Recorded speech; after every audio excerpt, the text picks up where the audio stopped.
Welcome back to another episode of Digitalk Architects. Here with us, we have Aiden Sweeny. Aiden, welcome to the show. Tell us about yourself. Thanks so much for having me. Aiden Sweeny, real estate developer based in Toronto, Ontario. I'm closely affiliated with family business that many people know, Sweeney & Co. Arkitechs, but really focusing on the urban gentrification of suburban nodes. Very good. Thank you. All right, let's jump into this. Tell me a little bit about how your background in real estate. You said you come from a family that's kind of worked on that field for a long time. How has that shaped the way you position your own brand, Sweeney Developments, in the market? Well, in many ways, Sweeney Developments was created as sort of model for business development for the architecture practice. We are technically an arm's length company, but really it's sort of a form of vertical integration, not in the strictest sense, but really the way that this company was designed was to go out, create opportunities in development, and also as a way to generate business for the architecture practice. So one thing that's been great about having such a close affiliation with a great architecture firm is that, we're really able to utilize their expertise. And when we're out looking for new opportunities, we can really lean on them to figure out better ways to develop those projects. And that's something that Sweeney & Co.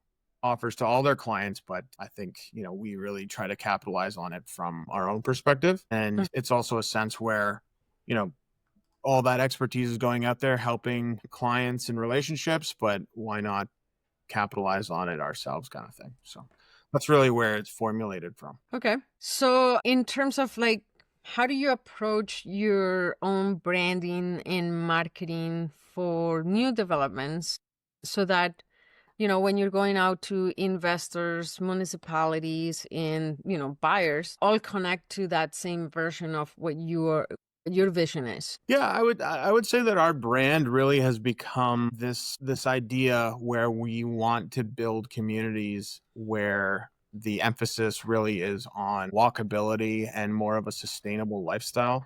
For the longest time, our company was focused mostly on downtown Toronto. And in the past 7 or 8 years, we really expanded into the 905. And in dealing with other municipalities, a lot of them have bought in and realized that this is a tremendous idea. A lot of the suburban markets have really built outwards instead of increasing their density.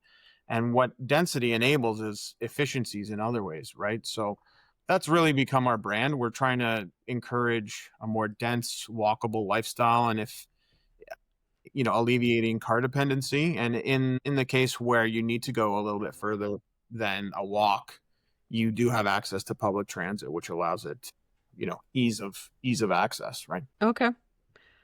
So what business development strategies have worked best for you recently, now that the market's slowing down? I mean, you usually talk about networking, partnerships, targeting, leveraging of, like you said, clean tech affiliations.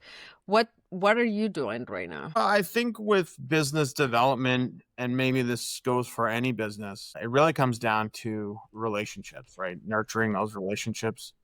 Naturally, there has to be that first opportunity, and then you can build from there. But I think in times like these, where the real estate market has certainly shifted in the past couple of years, but I would say that building upon the existing relationships we have, growing new ones, showing best practices within our projects, and then bringing that to other customers has really been a way to break into new opportunities, but also to grow those relationships and continue to research and continue to feed those relationships with great research and development. So yeah, I really do believe that, we rely heavily on relationships, and I think that's a good way to do business in any way. Yeah. Are you seeing a big impact on your business development and what you're doing today now that the economy is kind of on a very big slowdown? Yeah. So You know, the simple answer is yes. There's definitely a slow movement in the real estate world on the development side. The condo market effectively has come to a standstill. A lot of the projects moving forward rely on somewhat deep pocketed investors like pension funds who are willing to build rental income properties where they can hold for long term. So that it's sort of weeded out some of the other players that don't necessarily have those kind of resources. For us, we're lucky in that, yes, our development business has taken a hit, but because we're so well diversified in many areas, Mm-hmm. we have the ability to tap in through those means. And in many ways, recessionary periods are kind of like a controlled forest fire, right? Like it may be you're burning the underbrush now and it's painful, but once that's all settled down and comes back, quite often the forest will grow back stronger than it was before. So Right. it's very much a you know, waiting it out, but also, getting creative and looking for alternatives while we believe that the market will come back eventually. Very well. Let's jump a little bit. I love technology. We talked about it when we first met. Let's talk about how technology and automations have helped you improve the efficiency, the decision making of your business, and obviously, with investor transparency within those projects that you're working on. Yeah, so I mean, technology, automation, AI, we look at that very much as a tool. Like we want to be using that as a tool. I mean, it goes back to the relationships piece and the human element of business. But we want to use that as a way to digest like copious amounts of data or help us with time management. If we can help speed up processes that took, months before and make them, like a week, that's a tremendous tool. But really, I do want to emphasize that we believe that these tools are just in fact tools. I mean, for an example, the Toronto Blue Jays were recently in the playoffs. They made it to the World Series. For a longtime fan like myself, you realize that, over the years the Jays had made the playoffs and quite often they would be eliminated from the playoffs quickly. And I think that's mostly due to their their reliance too heavily on analytics and then going strictly by the analytics and taking out the human aspect of what baseball was. This year, I think they learned from that. They used those analytics as a tool, but then, remained faithful in the guys that were out there and believed that they would deliver. And I think that Mm-hmm. translates very much the same to business. So if we can use automation to make our decisions easier, I think that's fantastic. But at the end of the day, Mm-hmm. I believe that the human element or the gut feel is still very much important in making decisions. Can I ask you, talking, you're talking analytics, and what kind of AI tools are you guys using in your day to day for the purpose of the business? I mean, I know we all use ChatGPT to ask random questions and whatever, but for the business, aside from the writing piece of ChatGPT. Well, I would say that it's still very much in its infancy. Like, I think there's Mm-hmm. a lot of potential that's still coming. But what we're trying to do more and more is we are like when we're making decisions on how to move forward on an acquisition or potential partnership, we do go through data on previous acquisitions and try to whittle it down to make that process a little bit more efficient. I think that the architecture practice is probably doing the same thing with other projects that they've done. I can't necessarily speak to that in detail. But also, once projects are built, I think it's very important that proper data collection and then using AI as a tool to optimize building performance is tremendous. But to me, really where it's important, the most important is the quality of the data, right? I think there are a lot of AI large language models out there that do various amounts of things. There's a lot of people boasting that they can help building operations tremendously.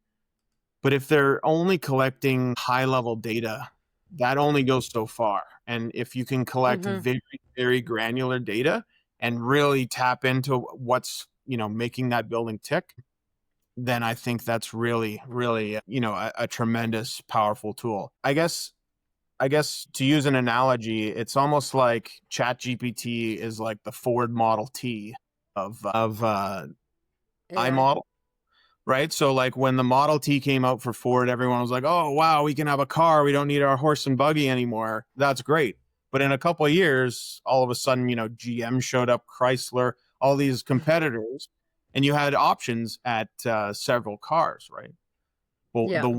the one common denominator was they're all using gasoline to drive, right? I believe that Yeah. data is gasoline. Data is to AI what gasoline was to cars. Yeah, that's a good analogy. Data is what fuels the models, right?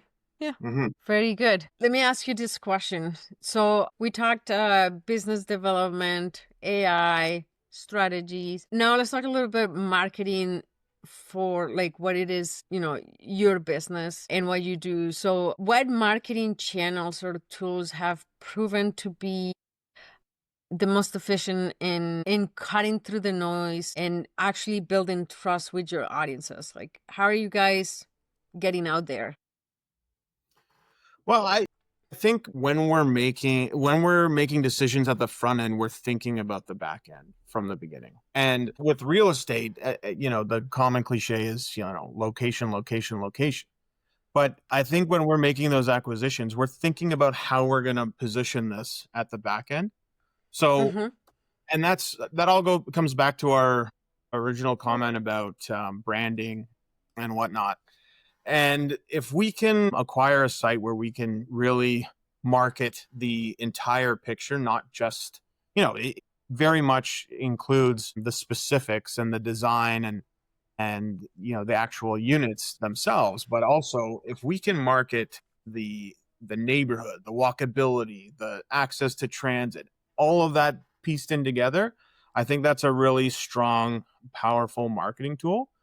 uh, the other thing that we're really pushing for is, and I think there's a bit of a lag in the market, but we're really pushing for sustainable practices within our buildings. And I think there's all kinds of benefit to marketing where that maybe people aren't necessarily seeing it. For example, we're big believers in energy as a service models where we're actually working with companies where they'll install the infrastructure that needs to go in place in a building to provide heating, cooling, and domestic hot water, and they'll pay for those systems. So it's actually a cost savings to the project overall. We reduce our carbon emissions, so we're actually meeting certain things like Toronto Green Standard. But the other thing that's great is, from a marketing perspective, when we're trying to attract tenants or residents within the building, there's a level of certainty there.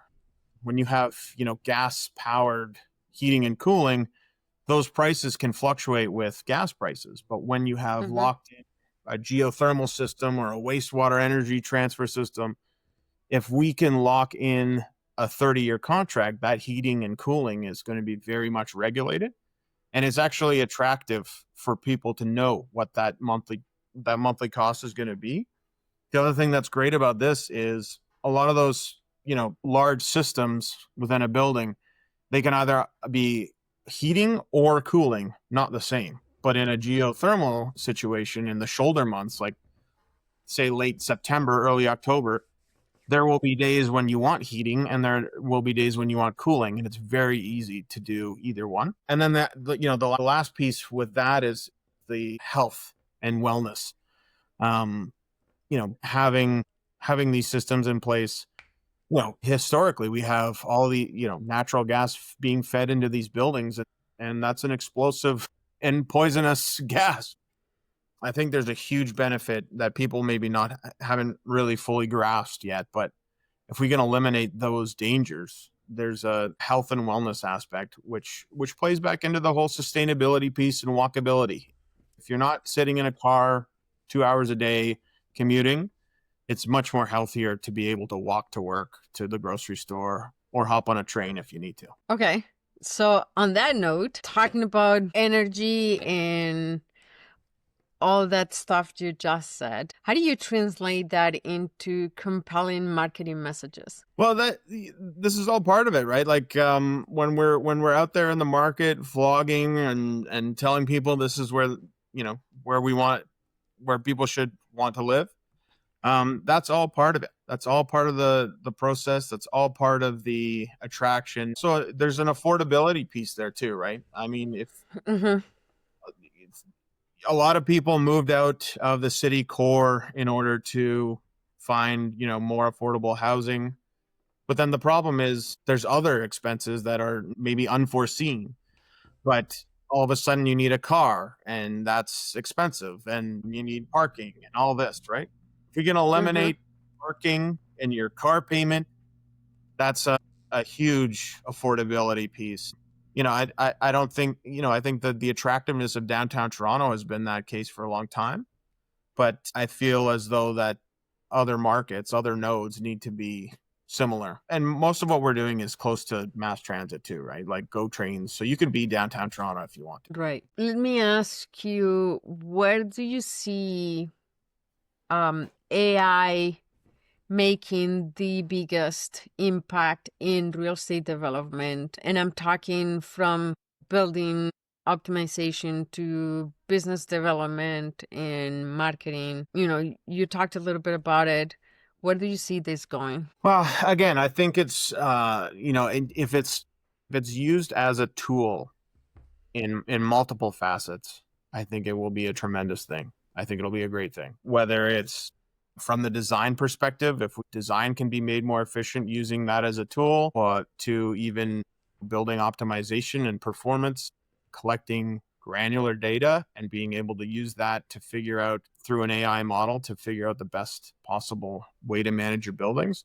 I think that it's a tremendous tool. But if AI starts to remove the human aspect of things, I think it could be a problem. So I think there's pros and cons, and I think we need to be careful with how we manage that. But frankly, I mean, the human aspect is really what I love about this business. Like the relationships, the meeting with people, talking, sharing ideas, executing on those ideas.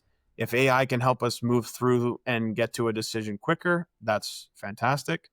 But if all of a sudden AI is eliminating the human aspect of these projects, then I frankly I don't really want to be a part of that. Yeah, it is the human aspect. I think that honestly, that's what most people are afraid of with AI, right? Losing that losing that human touch to everything we do. Yeah. So, yeah, Yeah, I and I don't think agree. we're there yet. It's just you can sort of see how there's a fragility to all this, and hopefully we don't get to that point. Yeah. Let's go to another a little bit of a change here. In your business, if you could automate one part of your business development workflow today, what would that be? Well, I think a lot of the automation. Well, it's an interesting question. I mean, I think I think it's advancing already. I think Mm-hmm. for me specifically, when I'm trying to dig up information on owners for a long time, that was quite a bit of a slog. If that can be done, if there was more automation to that, I think that would help tremendously. But then there's obviously, privacy issues and information of people being public, and that doesn't necessarily want to be the case. But but but really from my perspective, like, again, if we can continue to speed up certain things, decision making, design, construction through automation, I think it's a good thing. But Mm-hmm. I do like to reiterate, the human element must remain. Remain. Yeah. It is tricky, right? When we talk about the human element, because that's what we all ultimately seek in everything we do, actually. Yeah.